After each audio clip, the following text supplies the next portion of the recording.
Time check 7:24 PM. Ayan, so nabigyan ulit tayo ng chance na mag-video. Sorry I think yung pinaka huling-huling vlog natin is around March bago tayo magbakasyon. So ito, pakita ko lang sa inyo and i-update ko kayo dun sa mga units na meron tayo ngayon. So may mga units tayo na hindi ko pa napipick up sa supplier. Pero ayun, isa na doon yung GNG. Then meron din tayong mga VFC. So I think by this week iayos natin. Kasi sobrang nabisi talaga kami dito sa store. Sobrang daming inabol. Ang hirap pala magbakasyon. Hindi guys, ngayon lang talaga ako nagbakasyon. Since nagnegosyo ako, talagang tutok talaga ako dito sa store. And ayun, sobrang saya. Sobrang worth it. Ayun, I think 10 years na yata ako dito sa sa business or 11 years. Ngayon lang ako nagbakasyon. And yung bakasyon ko na yun, 4 o 5 araw lang. Pero grabe, pagkabalik ko dito, sobrang ngarag talaga ako. Kami. Pero syempre ako yung sumasagot, ako yung lahat nag-aano eh. Kaya ayun. So itong unit na to is nung bago pa kami magkaroon ng ENC. Nakalimutan ko to picturean. Pero yun, salamat sa mga nagtatanong kung may AK pa kami. Ang available na AK natin ngayon is itong Tactical 1 Perfection. Ito yung code niya. Ayan, full metal unit yan. And then ayun. So beta project na AK. Maker is JG. So Golden Eagle, available in color black at saka DE. Okay, so etong two-tone. So yung unit na yan is yan yung version na polymer. Kasi may version niya na full metal eh. So ayun, tatandaan ko yan. Yan yung pinakaunang AK ko, yung pinakaunang barrel ko. Hindi ako nag-enjoy dyan kasi yung version na tawag dito na metal niyan is sobrang bigat, as in sobrang bigat talaga. Pero ito guys, mag-enjoy kayo dyan kasi polymer yan. So yan, ang price niyan is 10,700. And then check nyo din yung GNG namin, ito yung may Loudiner. So RK74 na unit. Etong length na to available, and yung mahaba ba or yung maikli? Yung mahaba, di ba? So I think iyan, RK74E or RK74T. So yun lang. Ayan, ito tetest natin. Then pakita ko na rin sa inyo guys yung mga Lancer Tactical natin. So sa mga hindi nakakaalam, yung Lancer Tactical natin ngayon is naka-sale sila. So makikita nyo yan sa folder namin under Lancer Tactical 2026. And makikita nyo din yung price. For example, si 02B, price niya is 10k. Magliles pa tayo ng 1.5 doon. So ang magiging price niya na lang is 8.5. Okay, again, pasensyahan nyo na pala ako guys kung may mga naririnig kayong mga iba pang tunog, kasi yung mic ko hindi na pala siya kasya dun sa bago kong biniling CP. So iba na, bibili tayo ng panibagong mic natin para solid yung yung mga natin, salitaan natin dito, para wala tayong naririnig na ibang tunog. Okay, so ito, code nito is ZA or Zion Arms PW9 Mod 1 LBNE2. Guys, itong mga Lancer Tactical natin or Zion Arms natin, sobrang sulit na nito. For the price, for the spec, sobrang sulit. Itong Zion Arms na to is full metal to. Kung naghahanap kayo, kung ayaw niyo yung mga Gen 4 natin na tawag doon Lancer, kasi yun yung mga polymer eh. Yung iba doon half metal, pero yung mga full metal doon ubos na, gaya ni Predator at saka ni ano ang tawag doon, yung L119A2. So yun yung mga full metal doon, ubos na yun. Kung naghahanap kayo ng Lancer Tactical na full metal, go kayo dito. Meron din tong hindi PCC. So ito PCC kasi ito eh. Ito yung pistol carbine. So ito yung mga magazine sila. So ito yung mga full metal natin na natitira sa Lancer Tactical. So ito code Ayan, Mod 1 LBNE2. Then Mod 1 SB. So yung SB, ibig sabihin nun, yun yung mga maiksi. Pa-help. Ito. Ayan. So, ayan yung SB guys. Sige nga, suksok mo nga yung magazine. Yun. Pogi oh. Diba? Ang problema ngayon natin dyan, yung extra magazine natin, ubos na. Okay, pero may parating naman tayo. Mag-check ako by tomorrow kung kasya yung ano. Kasi may mga, ano tayo dito, units tayo dito na, ano, na magazines tayo dito na like ERP9 na kasukat nito. So magte-test tayo by tomorrow siguro kung anong pwedeng compatible. Ayan. So ito pala, walang kasamang battery at saka charger. Bibili kayo ng separate. So ito LH. Ito guys, ang ganda ng colorway. Ano siya, bronze. So yung stock and yung grape is color black. Ayun no. Ito mid ano lang siya, mid length lang siya na unit. So I think mga around mga 9 inches to. And yung pala hindi ko nabanggit, fully programmable siya. Ito yung programming ano nga, guide niya. So ito medyo nalilito rin ako sa Nebula 2. Hindi siya kagaya ni Nebula 1 na sobrang ano lang, sobrang basic lang. Ito kasi may mga nadagdag na ano, panibagong spec dun sa ano, sa or features dun sa unit. So ito yun. Then kasama pala, may kasama na rin pala siyang BB loader. Nakalimutan ko rin banggitin. Battery charger, again, wala silang kasamang battery charger. Ayan. So BB loader may kasama na. Ito yung maikling version SH Mod 1 NE2. Then amin na nga yung ano, AAP. So sa mga naghahanap ng AAP01, meron akong 10 peraso dito. Ayan, so ito yung standard version.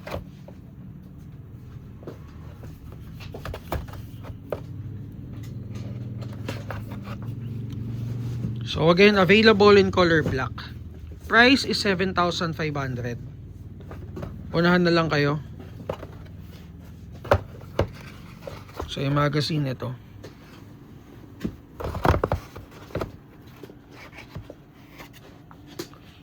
So para pala dun sa mga tawag dun? Makakalimutan na talaga ako. Yung nagpa-reserve ng ballerina, color black at saka DE, yung bronze din, yung parang Sun Viper yung itsura. Kinulose ko muna yung reservation guys kasi hindi ko pa alam yung total, pero parang parang ubos na eh. So, take 2 bucks lang kasi yun. So, mga nasa 48. And parang ubos na yata. So, kinlose ko muna. Open ko na lang ulit siya pag parating na yung item. Iaayos ko lang. So, wala pa kasing time. Okay, game. Game. So, unahin na natin i-test to. By the way, itong unit na to is full metal. Ayan, metal yung front assembly, metal din yung receiver niya. Naka siya, tawag dito, polymer magazines. Mid cap ba? Ay, hindi, kamot ito pala. So, hindi ko agad nakita. Then, battery storage nandun sa taas. Mag-relay lang din tayo sa battery spacing niyan, which is ang kasya dyan is stick type na AK. Kasya din pala yung Tutsi, no? Pero small Tutsi. Hindi kakasya yung regular Tutsi kasi mataba yun. Then may rail na rin siya dun sa taas ng handguard. Meron na rin siyang swivel attachment dun sa unahan. Foldable yung stock. Hindi. So para kasing na-fold dito sa side na to eh. So kung mabigat. Normal na yan sa AK natin. Then may siya, QD na tawag dito, QD mount for sling attachment. Then ito naka B5 na ano na stock. Fully adjustable. Sige nga, i-ano mo adjust mo. 'Yon. So parts, hindi ko pa siya na-check, pero FPS niya daw out of the box is around 390. Ayan. So ito yung flash hider niya. Meron na rin siyang side rail for accessory attachment ito. Kabilaan. So namumuti lang yan guys ha. Hindi naman yan damage or kung ano man. May kasama siyang spring, tama di ba? So out of the box may kasama na rin siyang spring and BBs. So itong brand na to is ngayon lang hindi ako familiar, pero ngayon lang nagkaroon nito sa amin. Sino yan? Kurt. Okay, Kurt. Ayun oh. Bigyan mo na lang. Okay, sige, test namin. Check natin, pakita ko sa inyo kung paano siya, kung ano yung ano niya. Kung ilang FPS out of the box and at the same time trigger response. Kung gaano siya ka-responsive. Sige, G.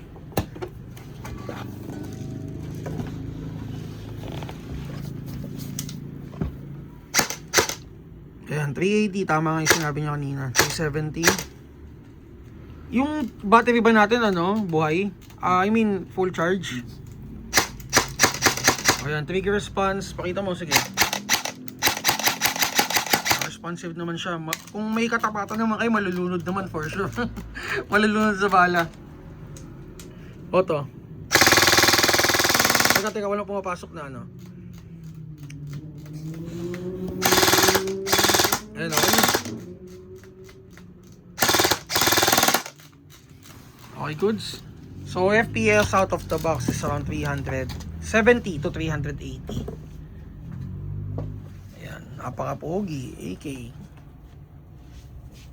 So, for the parts, aftermarket parts, madami naman tayong aftermarket parts for version 3.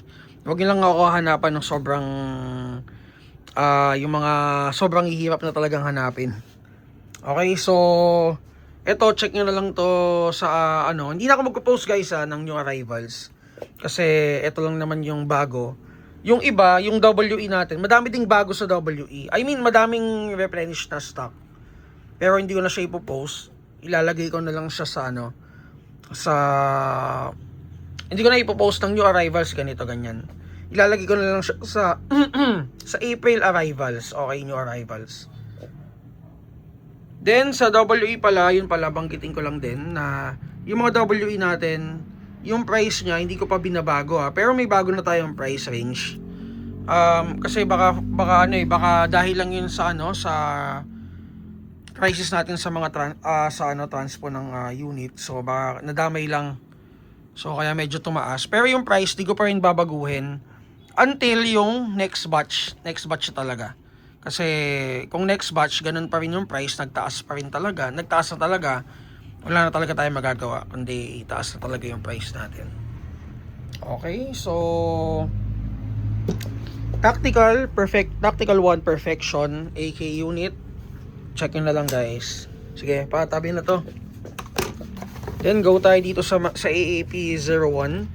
For the parts, aftermarket parts guys, meron naman tayong aftermarket parts ito. And at the same time, yung mga accessory niya, madami tayo nito, pero by order. Siguro hintayin lang kayo 1 to 2 days, meron na tayong makukuha nito. Sige nga, test nga natin. May bala. May gas. Okay, so gagasan na.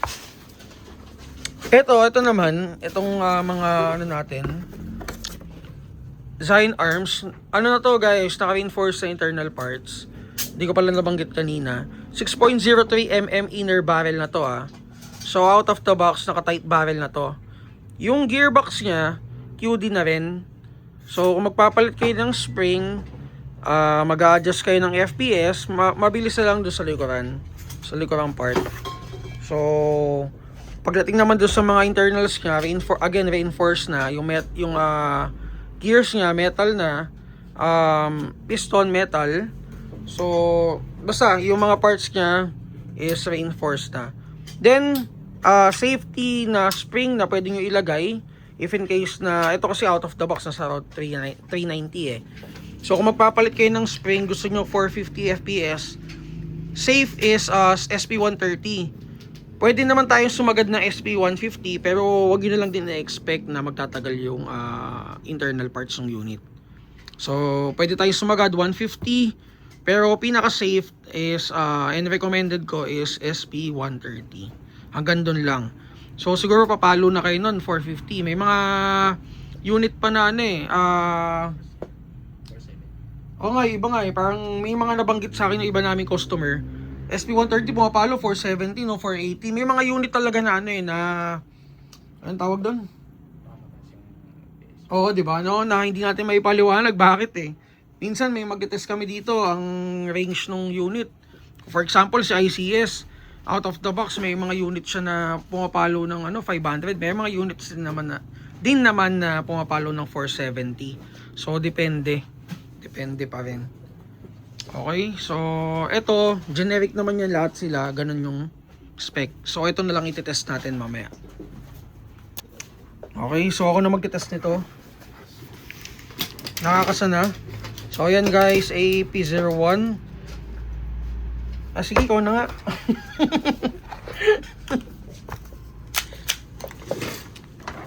Ayan. Teka, hindi mo in-adjust yung hub. So dapat guys, tandaan nyo pag bibili kayo ng AAP01, nandun yung adjustment niya, nandun sa dito. Kasama. Dapat i-adjust yung hub kasi ang nagiging problem, ayan, nandyan. Ayan, nandyan yung hub. Kasi naka zero hub yan. Pagka kinasa nyo yan, pag sa unang pag kinasa nyo, lalaglag lang yung bala. So hindi siya naka-adjust. So zero hop. Kaya kanina nagano agad yung bala eh.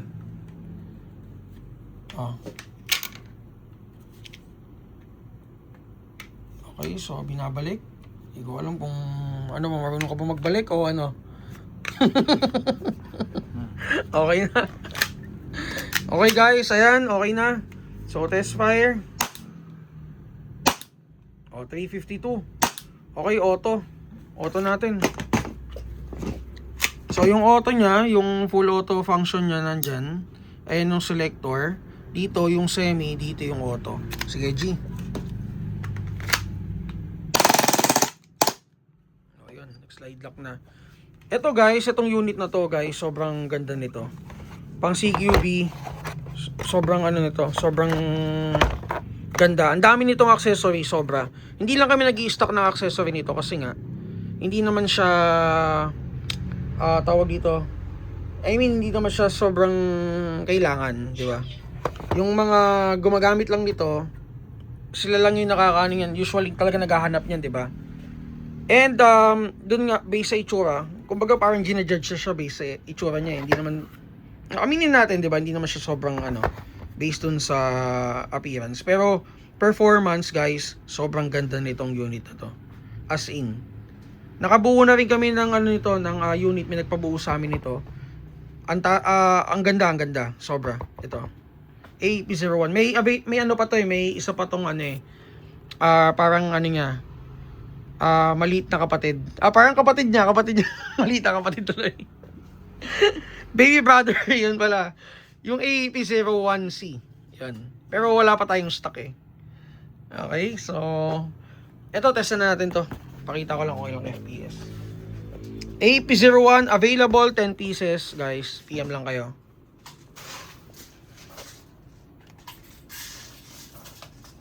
Nung nakaraan pa kasi dami naghanap sa akin ito.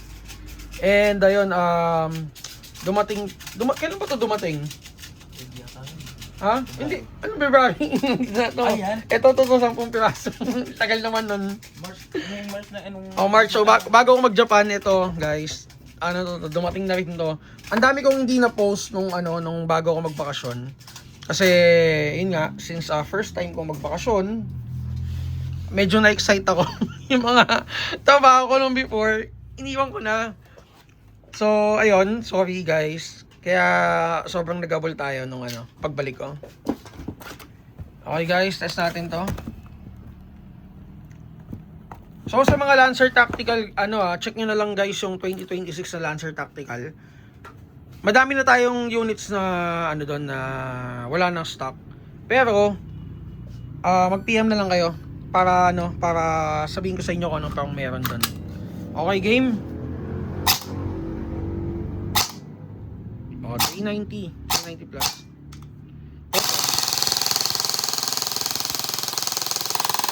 Tingnan nyo naman, di ba? Solid yan. Pag may katapat kayo niyan sa field guys, malulunod talaga yung katapat nyo. May binary pa yan. May binary, 2 round burst, 3 round burst. Yung ito, nandito. Ayan, no. So, ganyan kaganda yung features yan. And again, for the price, hindi na kayo lugi. Sobrang sulit na. Sobrang busog na. Quality rin yung niya guys, yung materials niya.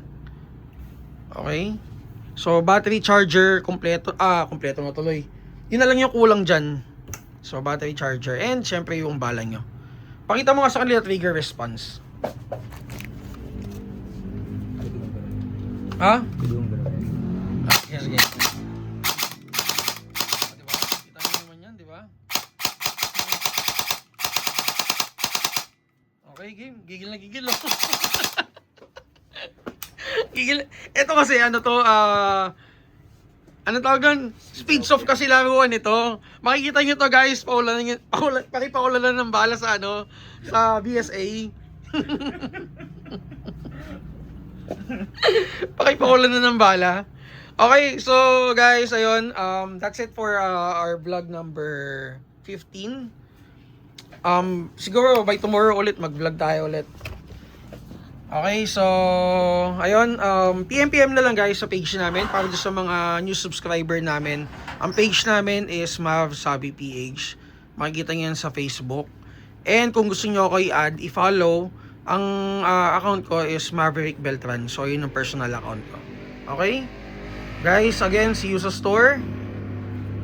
Bounce na ako. Thank you.